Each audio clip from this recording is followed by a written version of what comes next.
Welcome, everyone, to our latest edition of Real Talk, where we put the real in real estate. And you know what? We're also going to put the real talk into politics this evening with one of my favorite friends, Daniel Gonzalez, Gonzalez Public Affairs and Consulting. Daniel, thank you for joining us this evening. Oh, thanks for having me. I always love coming on and visiting not only with you, but, getting all the good questions from our realtor members up in the Dallas-Fort Worth area. No, that's wonderful. And Daniel, thank you for being a consummate servant, because you are sitting here in Florida right now on vacation and you're still talking real estate and politics because we never sleep, right? That's right. Yeah, we never sleep. It's never a dull day, whether I'm in Texas, Florida, or any other state. But I had my fix of the beach and the sun earlier today, so I'm a bit tired. So I'm glad that I'm inside in the AC right now. AC, doing your passion, which is talking about politics, the good, the bad, and the ugly. And right. Of course, what we always preach is, obviously we're realtors and we're in the real estate industry, but politics is our business and we need to know what's going on. So, first off, we're going to talk about elephant in the room. We just had our current session was over, and there was something that was promised to us that was a top priority by all. And so we had high hopes that we were going to see property tax relief come out of this session. So let's kind of talk about a little bit what did transpire. I think we made movement in the right direction, at least talking about it and bringing things to the table. The House unanimously passed their portion of property tax relief, but let's kind of understand, if you can give that 30,000 view for our members tuning in as to what happened, how we got there, and kind of what we can expect next. Sure. No, absolutely. I think, let's take a couple steps back before even the session even started. As a reminder, Comptroller Hager late last year, gave the legislature, a pretty good heads up that the legislature was going to have just this historic amount of money from tax revenue as they began their legislative session of January of this year. And a lot of people, were kind of speculating what that number was going to be. And ultimately, that Monday before the session started in January, Comptroller Hager told the legislature they have $33 billion, and that's billion with a B. So that means that's a lot of zeros. That's a lot of money. And then you throw in the fact that we have a rainy day fund that's probably, if I remember correctly, between $13-16 billion. So you put those two together, there was close to $50 billion that ultimately the legislature could play around with. And historically speaking, when you have that type of money, well, first of all, historically speaking, this really has never happened. The legislature has not seen this amount of money that's available to them to invest, in Texas. Sure.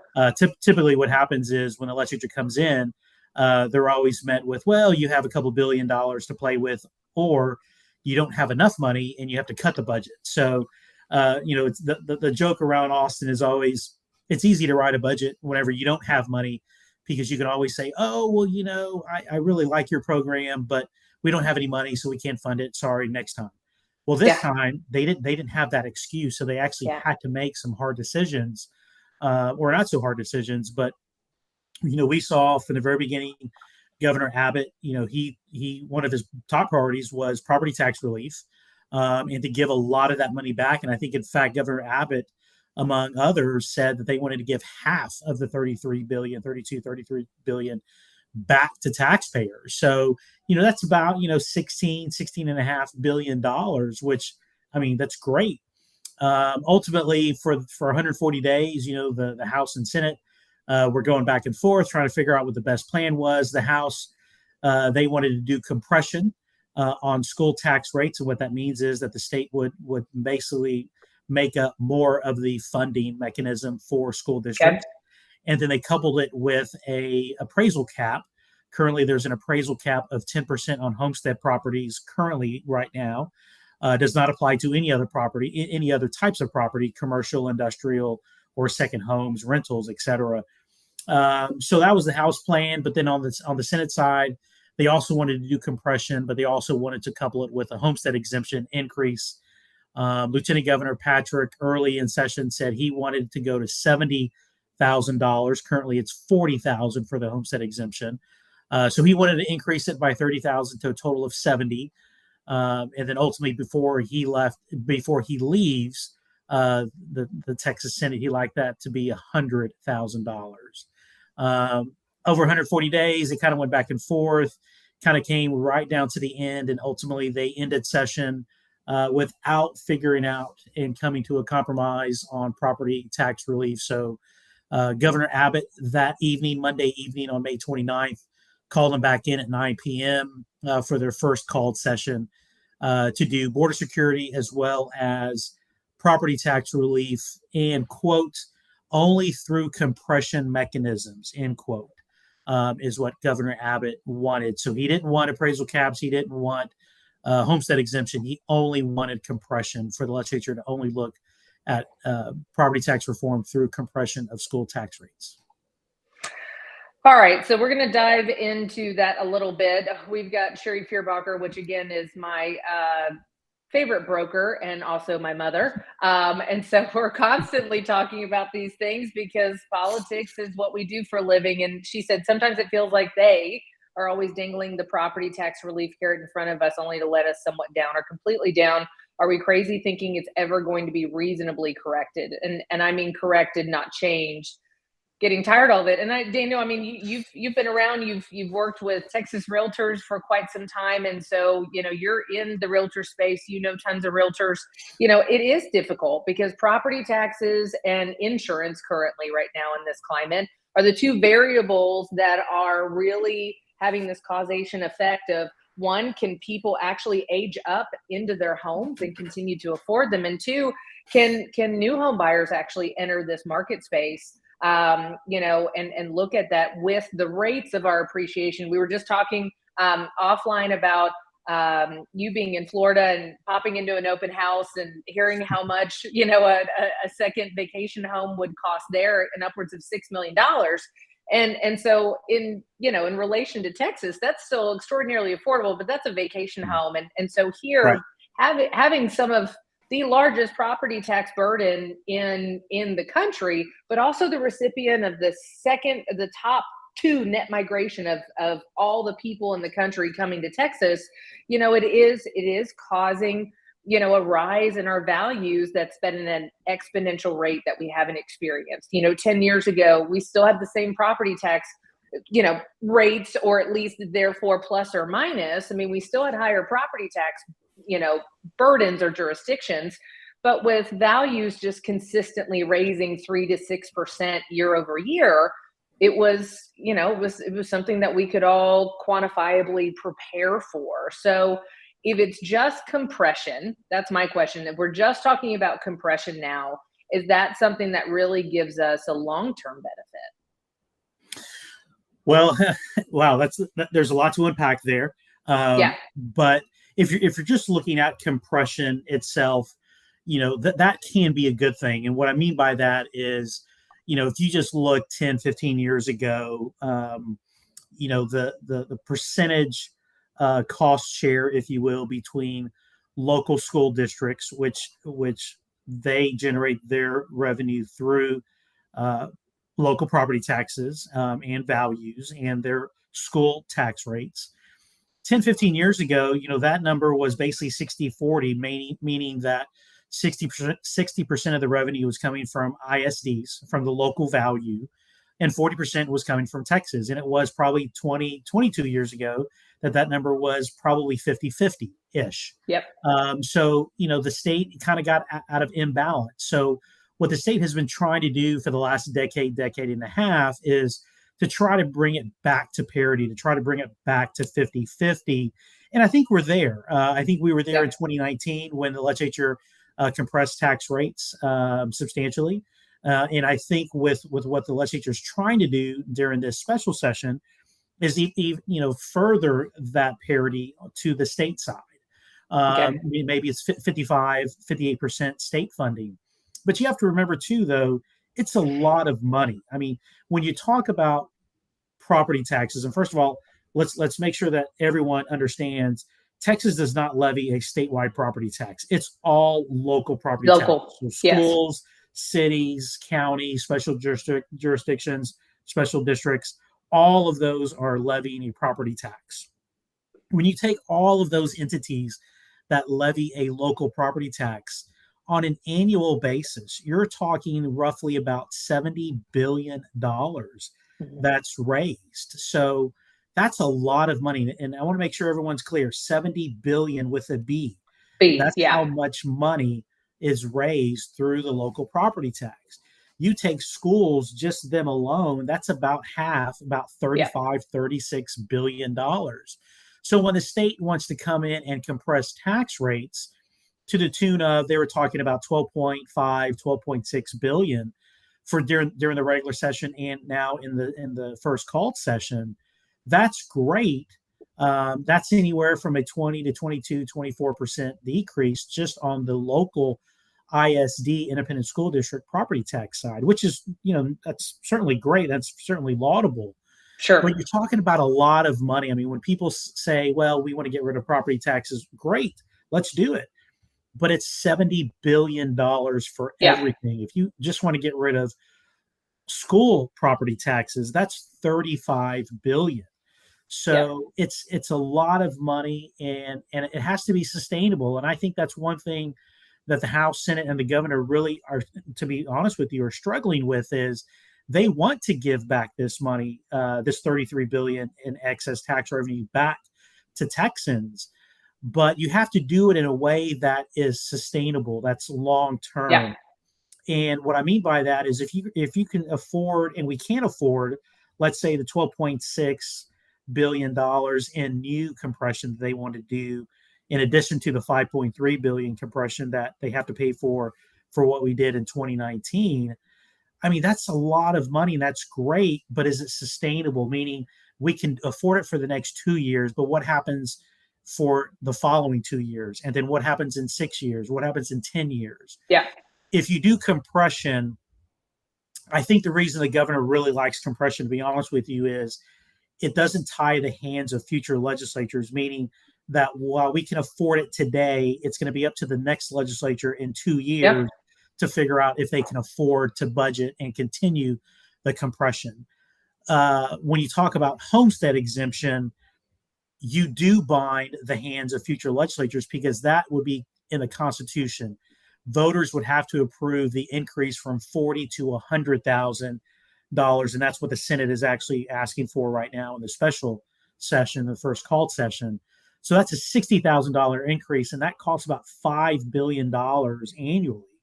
So if voters approved it, which I think that they would, because they've approved the other increases in the past, but they would approve it. But what happens if we don't have this record tax revenue windfall, if you will? What happens if we do go into a recession later on this year, next year, or in future years? What's going to happen? And ultimately, you can't take back a homestead exemption. And I think that's kind of where I think both, or all three of them, governor, lieutenant governor, and the speaker, I think really are trying to figure out from a budgetary standpoint, what can they afford now and what can we afford in the future? And how do we not tie and bind the hands of future legislatures? Well, look, obviously I'm taxed with that as an executive committee member as a part of MetroTax, and we have to look at budgets year over year and look at dealing with that and making sure that we're not funding a deficit budget and setting those things up. So I don't envy that portion of trying to kind of see the future. The problem is that we have a catastrophic issue at hand. And I think everybody understands that, because even our politicians that maybe sometimes we feel are a little bit in an echo chamber and isolated from this, they have family, they have friends, they have people that are being impacted by this on a daily basis. So I'm not going to be Pollyanna. I'm quite disappointed that we couldn't figure out something to do, because I think we were all promised that, hey, something is going to be had. from all of this. But I think the biggest thing is to understand is that there is a cause and effect situation, and I appreciate looking at that from the Texas Realtors perspective. They kind of spoke obviously against the reducing the cap, the increase of taxable value year over year on that, because just like we're seeing right now with interest rates, there are people that are locked in with 2.5%, 3% interest rates sitting there and saying, I'm sitting on a gold mine. And if we're compressing the taxable value increase year over year when it's actually closer to 10 or 12%, and we're capping it now at 5%, somebody could sit there and go, I've got a 3% interest rate. I'm sitting here $250,000 under what the true taxable value is of my home. Why would I move? And I think that's the other part is the constraint on supply, and people have to, that's just simple economics, supply and demand, is a major contributing factor. And so those are things that I know people are looking at, but an individual layman homeowner is just saying, I'm tired of my escrows going up. I'm exhausted year over year in April when I get my new assessment in the mail, and it's gut wrenching because obviously the inflationary impact on insurance and food and gas and all of these things, we're just getting hit from all the different sides. I'm hopeful that at least we're going to be able to find something that helps an individual homeowner, because again, just from the real estate side, we know this, Daniel, that the generational wealth gap between somebody that is a homeowner versus somebody that's not is so huge. And ultimately, as realtors, that's what we're constantly trying to do is to help people find how to build that generational wealth. And I think that's the difficult time that we're in, with interest rates at an all-time high for quite some time, at least in the last 10 years. Oh yeah, no, absolutely. And look, I think you've heard me say this before, Ashley, but I'll say it again. I have been, blessed to be, involved with the Realtor organization for now over 20 plus years. And in that time, I have yet to meet a realtor who has told me, Daniel, I have a client who wants me to find them a piece of property, a piece of Texas, of the American dream, and I want that value to go down over the next 5 years or 10 years. Of course. No, that doesn't happen. So back to your statement about, the assessments that people see, what they saw, earlier this year. Remember, that's just the assessment. I always hear 100%. People say, well, I opened up, my tax assessment, my tax appraisal, and my tax bill went up.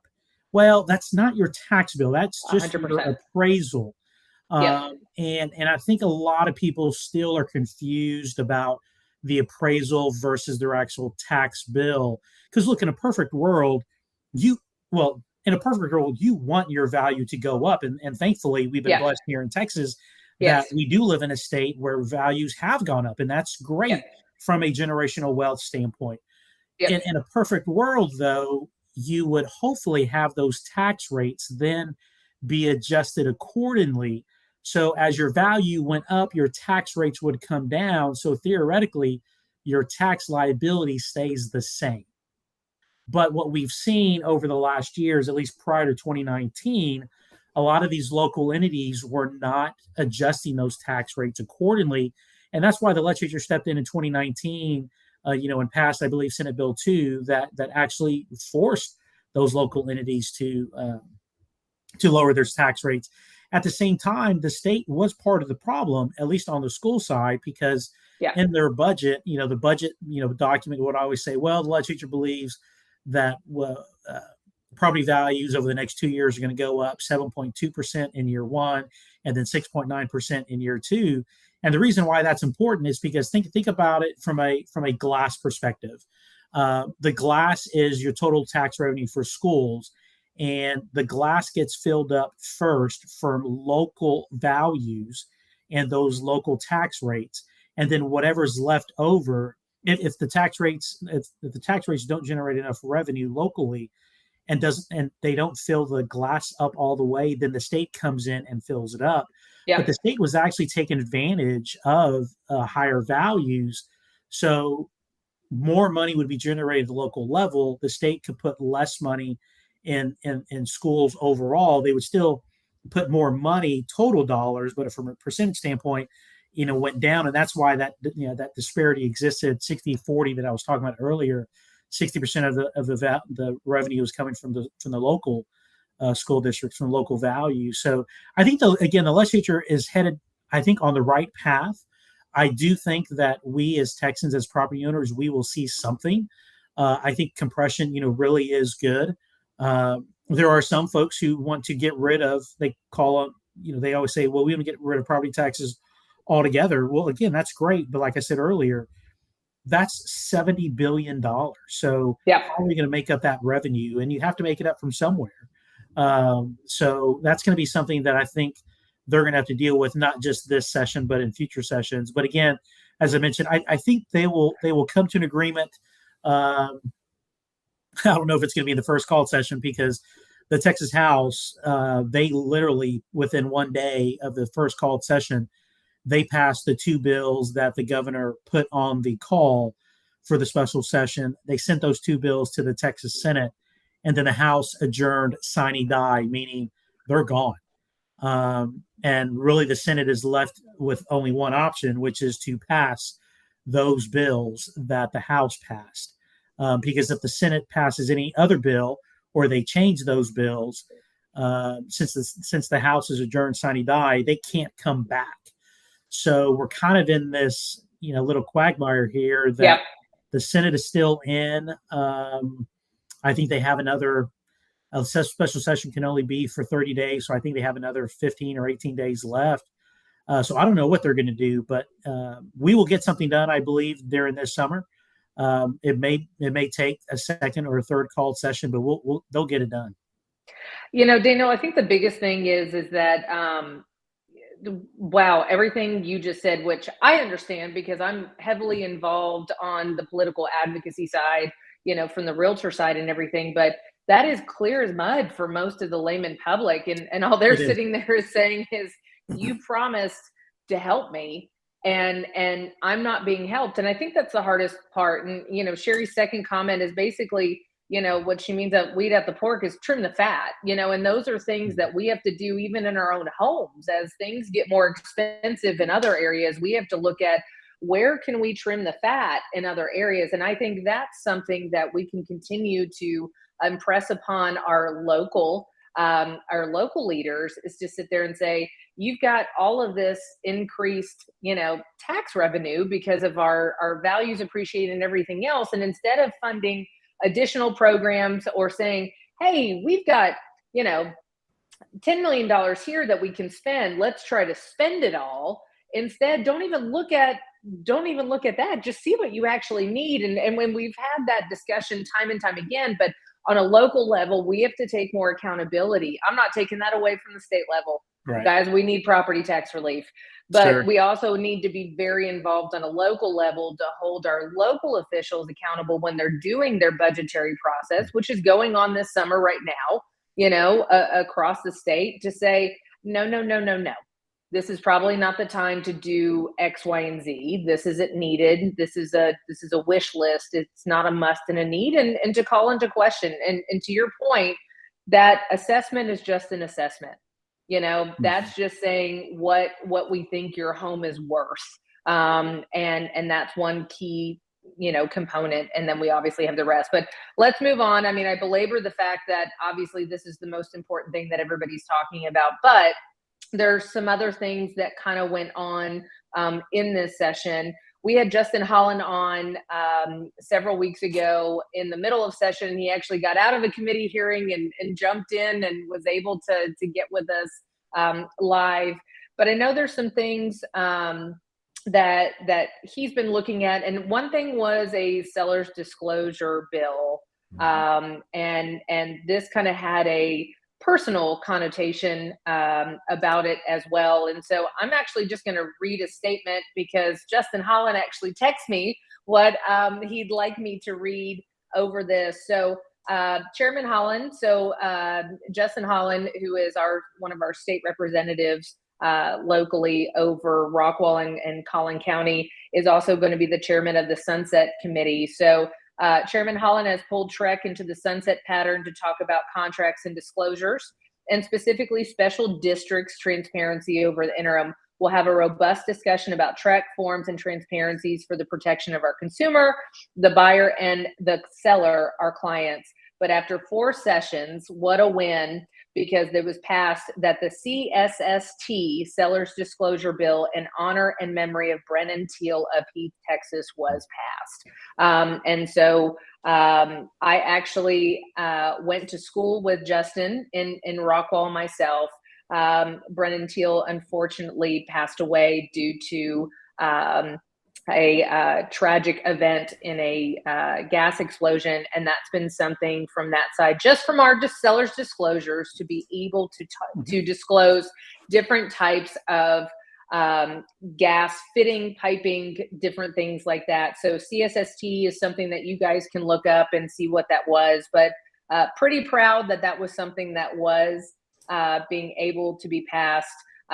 Again, from a disclosure standpoint, we know in our disclosures on those type of line items, not all sellers will understand or know what type of gas piping or fitting they do have, but that is at least something now that is a line item for those different elements, and kind of proud that that happened, one, in memory, but also to just show that we can be flexible and we can add those additional items on there. So congratulations, Justin, that you were able to get that passed. He's a Metrotex member, he's a state representative, and proud to call him my friend at the same time. So, but kind of going back to the Sunset Committee portion, there's been some things about disclosures, Daniel, on, special utility districts and things like that. And so I know we had some bills in place.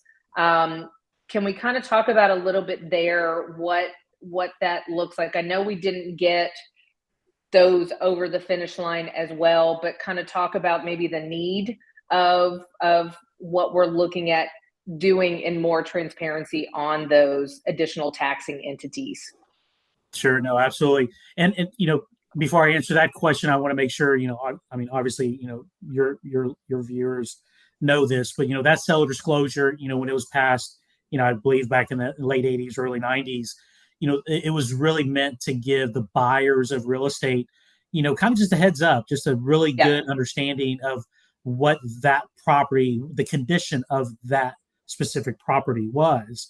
Right. Over the years, that seller disclosure notice has been amended, a lot of times. I can't remember how many, but it's been amended a lot of times.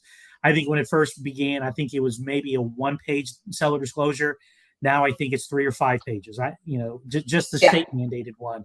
Then you throw in what we do at the local level. It's a lot more. But I think from a special district standpoint, whether it's Representative Holland or somebody else, I think ultimately what they're trying to do is get more information in the hands into the buyers of real estate. Yes. To make sure that they not only understand the condition of the property, but also what the tax liability would be or is for that piece of property.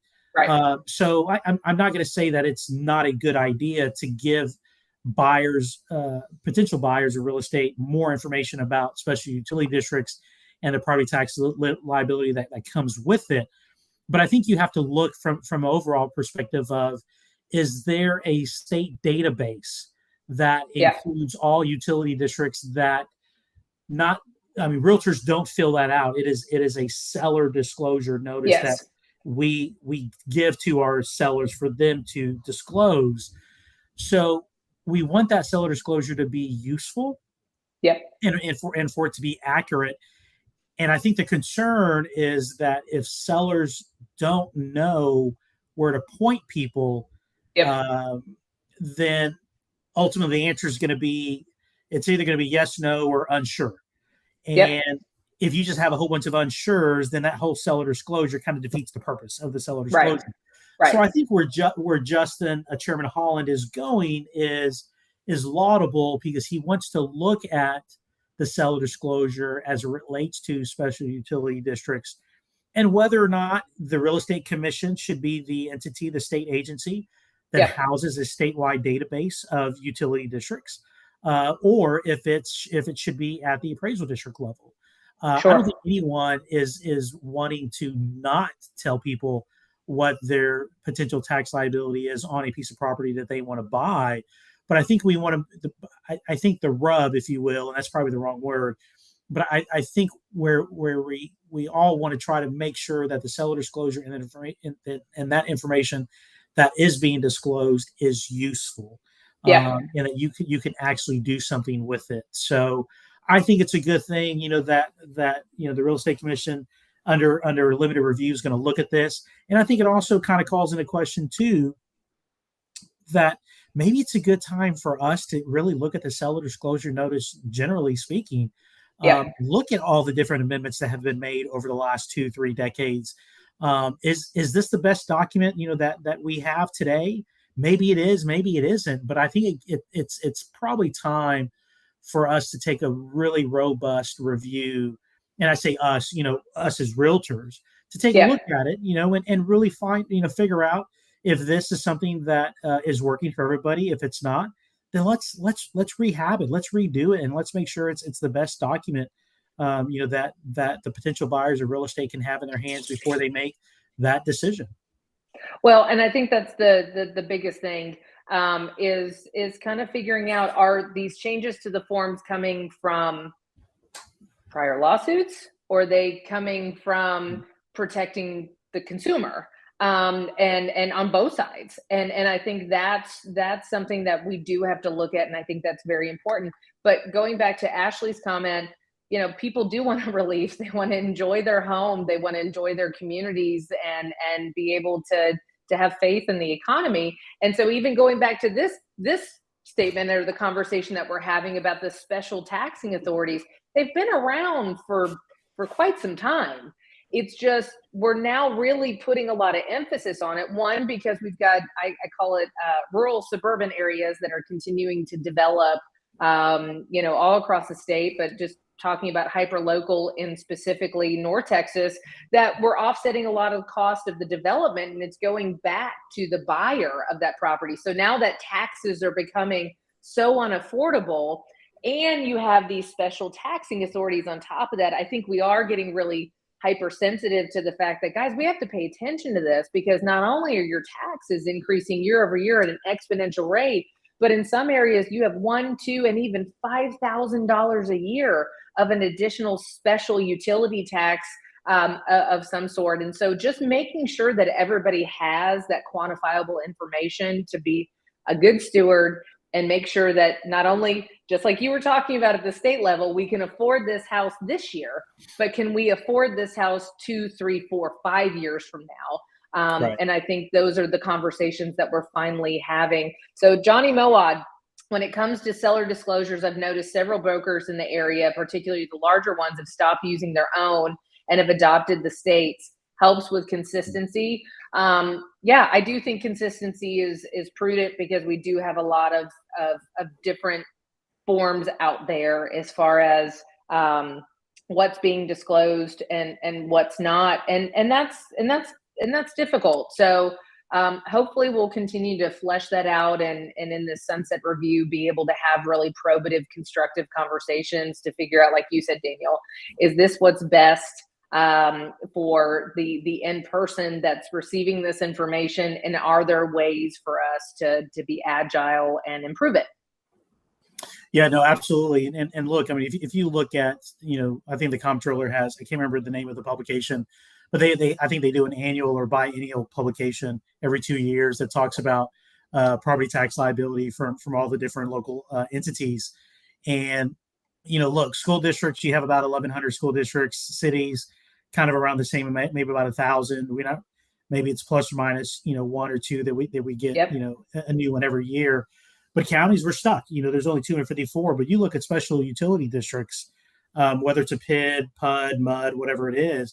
I mean, those are increasing exponentially every single 2 years, every year. Yep.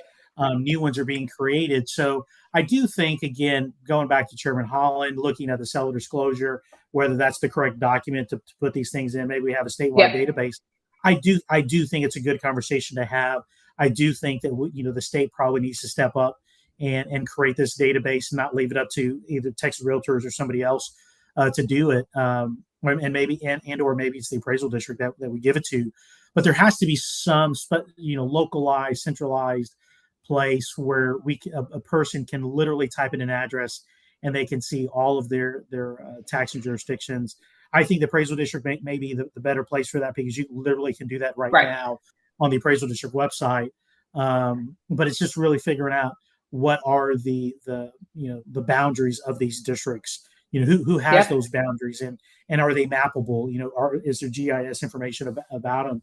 That's really kind of get into the weeds, but that's, I think, what we need from a state perspective is some sort of database, visual database, that we can literally type in an address and see the boundaries of whatever taxing entity that you're going to owe tax to, and that way you can have that information before you make that decision to buy that house.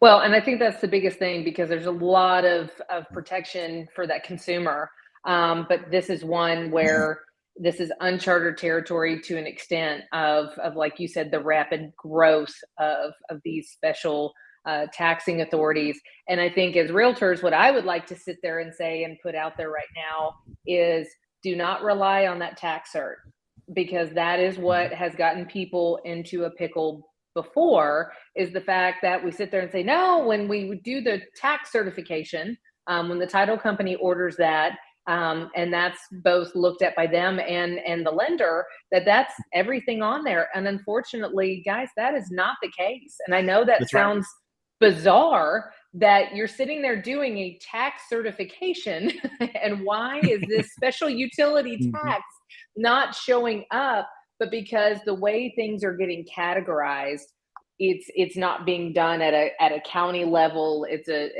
You might have a water municipal tax. You might have something else that's going on, and that there's not even a quantifiable value. Some even state that it will be a year-over-year assessment as to what that looks like.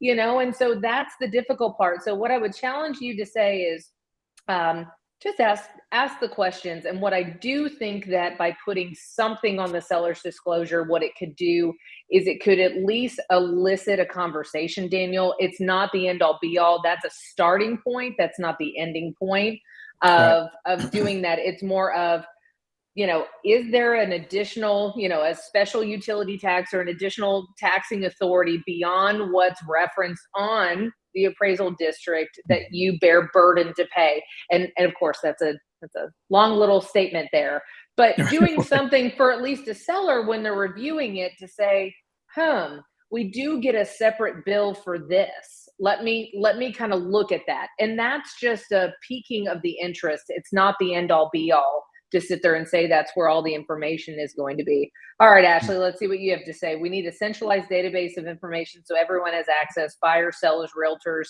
to the tax situations in each district and what additional taxes can be expected. And Ashley, I think you're absolutely right. That's what Daniel's been talking about. That's what Representative Holland has been discussing as well, is that unfortunately, you'd like to say we all know as adults and professionals that we figured this out very quickly. And I think there's a lot of nuances. We've had chief appraisers for different districts, Dallas and for the state and everything else. And they've all kind of talked about, hey, we get it that you think it's us, but we might not have the infrastructure. We might not have the information. We might not have the systems in place to be that central housing. Doesn't mean they're not going to be. It just means it's not a flip of a switch to sit there and say, okay, now appraisal district, you're the one that has to house all that information. And so what I think we can all do, again, as realtors and advocates for our industry and just individual homeowners, is apply the pressure, guys. Continue to have these conversations. Don't let them go to the wayside, because we do need to make sure that these things are done, because we've got 20 minutes left and all we've talked about is things that have to do with taxes, because it is the biggest thing that our end consumer and homeowners are dealing with. So pivoting just a little bit, that has a tax implication again. So let's just go to that. But there is, so 2127. What is that one? What bill was that, Daniel? That our government affairs director Matthew Church was so excited that, because we've obviously had a lot of things going on the local level trying to figure out with restrictions and regulations. But what does 2127 do for us? Yeah, so House Bill 2127, depends on who you what talk you want to call it, but right. Yeah, depends on who you talk to about it.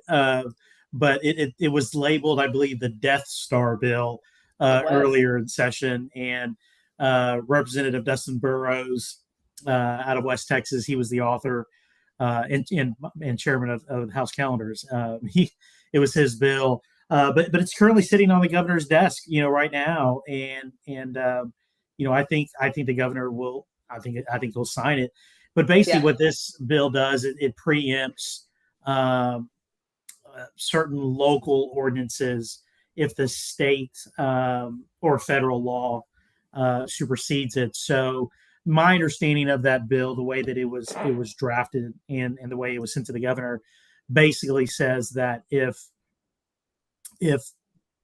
the state has regulated some type of activity, let's, as an example, landlord-tenant issues in Chapter 92 of the property code.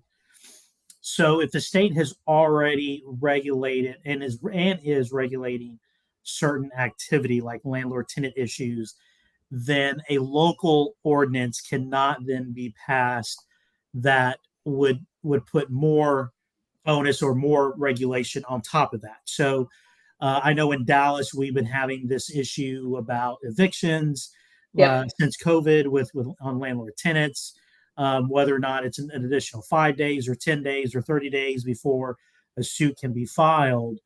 With this bill, once it gets signed by the governor, basically would usurp that type or preempt that type of ordinance from being enforceable. So ultimately, you would look back to Chapter 92 of the property code as it relates to landlord tenant and as it relates to evictions in this example, and you would follow that law, not the local ordinance law.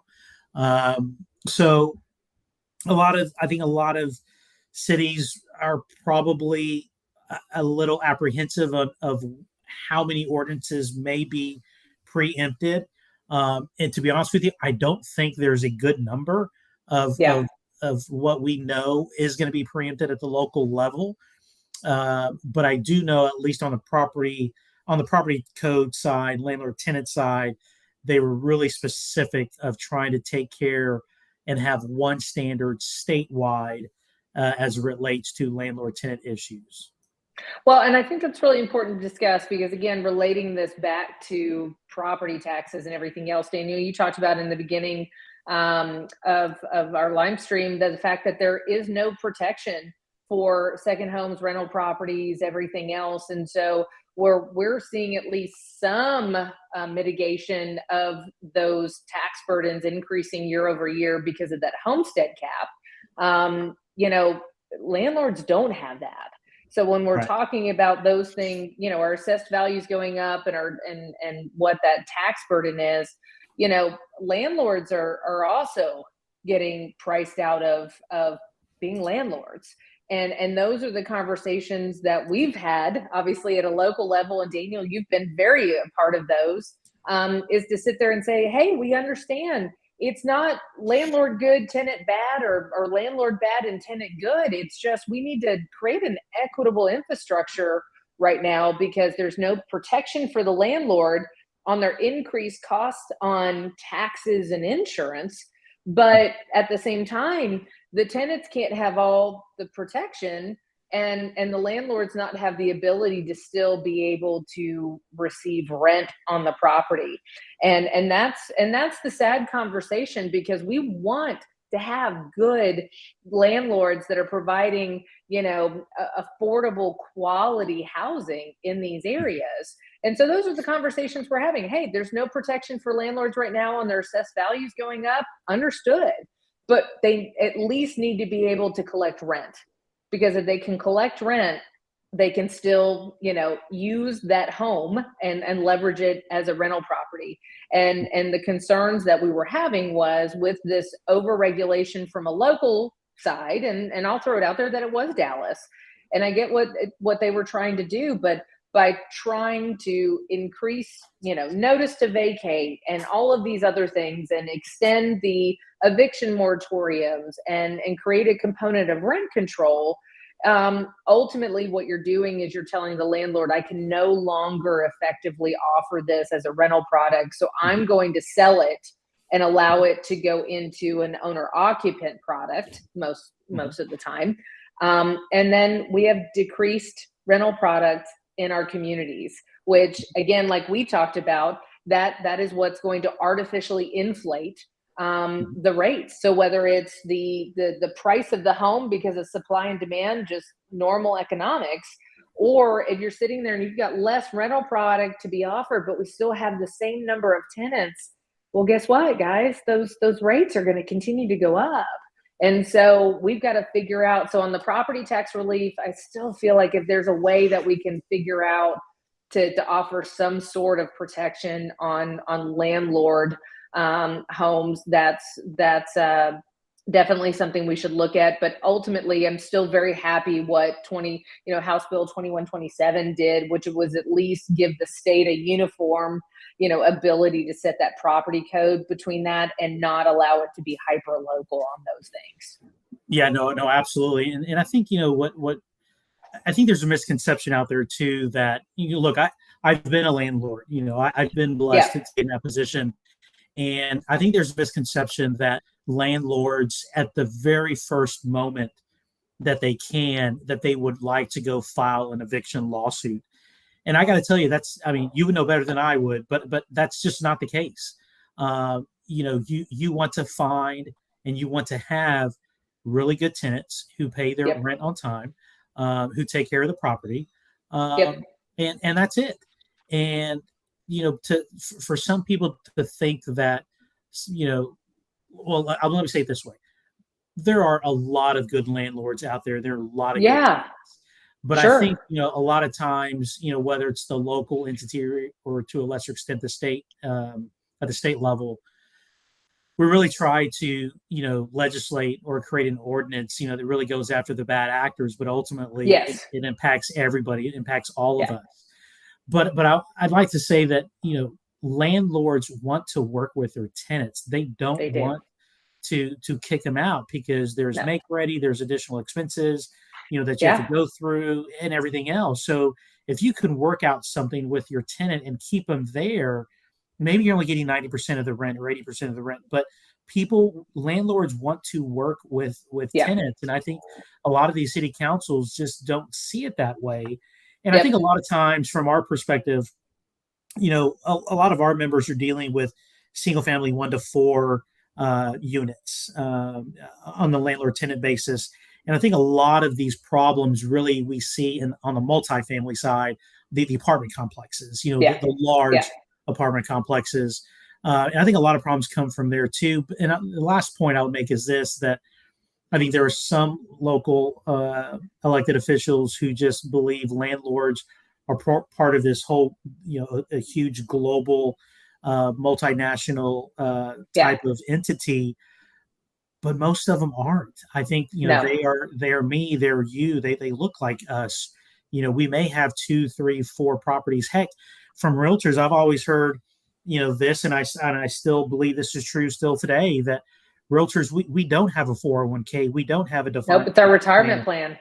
But our retirement plan is property. We buy property and we put it in the rental pool. So you're talking about, people who look like us, who do things like us, and we may have a mortgage on that property. We have to pay that mortgage. And the only way we can pay it is when a tenant is paying their rent. So I think House Bill 2127 really, I think a lot of this negativity is being overblown, to be honest with you. I hope that it is. I think it's really going to work out. At the local level, there may be some things that the legislature may have to deal with, in future sessions to kind of mitigate some of these one-off problems, and because I'm not going to say there's not going to be any problems with it. But if there are, we'll figure it out, and the legislature will try to figure it out and come to some sort of agreement on how to allow some type of local ordinance if it needs to be on some type of activity. But we'll figure it out. Well, and I think that's the biggest thing, and the takeaway from that is talking about let's talk about the rule, not the exception. And for the most part, what you said, I got my husband licensed last year because I deal a lot with investors, and so about a third of my business is commercial multifamily and investments now, and I just found that there was a need for proper asset management and tenant management on that side. And so there's a human aspect, there's an asset aspect, and making sure that you're really doing that. And so my husband is a testimony to the fact that tenants flock to him. They want, even if they meet him at a property and it doesn't fit their needs, they say, I want you as a landlord. So show me another property that you have, because I feel comfortable with you. I know you're going to advocate for me, and then I'm going to have a quiet, enjoyable experience being one of your tenants. And I think we can all kind of take a note from that we still have to humanize what's going on. And while I'm talking about the fact that we need landlords to be able to pay their mortgage, at the same time, these are human beings that are living in their property. So the exception is there are some bad landlords out there, but I guarantee you the majority are not the bad actors that we're making these laws and regulations and over-regulating for. But that the flip side is over-regulation does impact that end tenant. Because if I can no longer get that money or cash flow that money from this property, then that landlord might actually end up, raising the rent on another property to offset their losses. And so we just need to be having really good quality conversations that we all have the end goal. We want to offer good housing. We want the tenants happy. We want the landlords to feel like they can continue to leverage those properties accordingly and offer quality products. So, That's right. Here we are, Daniel. We've got 8 minutes left. Again, all we've pretty much talked about is taxes and relief and all of those things. But what are some things in the last few minutes that you kind of want to bring to our attention on the session side? Hey, maybe it's even a loss. I mean, we've obviously talked about the loss of the property tax relief. Yes, Sherry, legislation is not a replacement for decent human interaction, compassion, and service. And those are the conversations that we need to continue to have. And we can do that from the realtor side, right, folks? So we can do that. But let's talk about, what are some things, losses or wins that you kind of want to highlight in the last few minutes that we can spout off to our realtor community here? Yeah, I think, there were some wins, the legislature, did pursue. One of them was, the new Chapter 313 program. For many of your listeners, that was the property tax abatement program that expired at the end of, I believe, last year. It was not renewed. So this year, under the stewardship of Chairman Todd Hunter, the chairman of the State Affairs Committee in the House, he passed House Bill 5, and that's going to create a new property tax relief program in exchange for companies moving here, providing jobs and other economic incentives, to the community. So that passed, and I think that's going to be good. A lot of people have deemed it to be, quote unquote, corporate welfare. But I think you have to understand that, Texas competes with other states, to bring companies in, whether it's Tesla or whether it's, Home Depot or Walgreens or whatever it is. I mean, those folks, want to expand, their places, their footprint here. A lot of manufacturers would like to come out of, California and move here to Texas. But they also look at other states as well. So, we have to realize that, there is a high level of competitiveness that's out there to get these manufacturing companies to move to these to other states. And Texas, we can't fight with one hand tied behind our back. So I think the legislature really saw that, and they passed House Bill 5, and I think that's going to be really a really good program moving forward, just like, the Chapter 313 program, was. And I think they put some safeguards, in there as well. So I think that's going to be good. I think also the state looked at investing a lot of this money that they had at their disposal by the creation of the Texas Water Fund, as well as a broadband infrastructure. As well, to make sure that the vast majority of Texans have what we call high-speed internet, and also that we have water. Because look, you can have all the electricity you want and all the jobs and everything else, but if you don't have water, none of this matters. So we have to have water. Speaking of energy, they also created a Texas Energy Fund to help build some more dispatchable generation. Because as Texas grows, not only in our total, human body count, I think we're up to 31 million Texans now. I can't remember. I think we're just north of that. But also, you and I both know a lot of people who are buying, these electric vehicles. So we have to have this electric charging system that's out there. We have to have an energy grid that's going to keep up not only with the human body count, but also with more electric vehicles that are going to be on the road, as well. So I think the legislature, did a lot of work. A lot of people say they didn't do anything at all. I'm not going to say that that's not all inaccurate, but, certainly, for 140 days, every 2 years, these men and women, leave their families, their jobs, and they try to do what's best for Texas. While we may not like everything that they do, it is a sacrifice that they make. And I'm glad that they're willing to do that, because I couldn't do it. And as a reminder, they make $600 a month gross. So 7,200, a year. I'm not so sure that many people would be willing to do that. So they do make a sacrifice. I may not like, you may not like, and some of our viewers may not like everything that they did, and that's fine. But they do sacrifice, and they do the best that they can. Well, I like that you said that, and one thing popped into my head that we didn't discuss, but again, grew up in Rockwall, so I actually went to school with Justin before he wore a really cool blazer in all of his photos. But Justin also lost his mom during session, and that was one thing where, like the guy or not, that's not the question. It's the fact that he had to sit there and go through that stage of life. And Sandra was a consummate. She's a realtor as well. Justin's a second generation realtor, if not third generation realtor. So hopefully I didn't get that incorrectly. But she passed away, and he was able to spend some time with family, but it was very short-lived and had to go right back into session.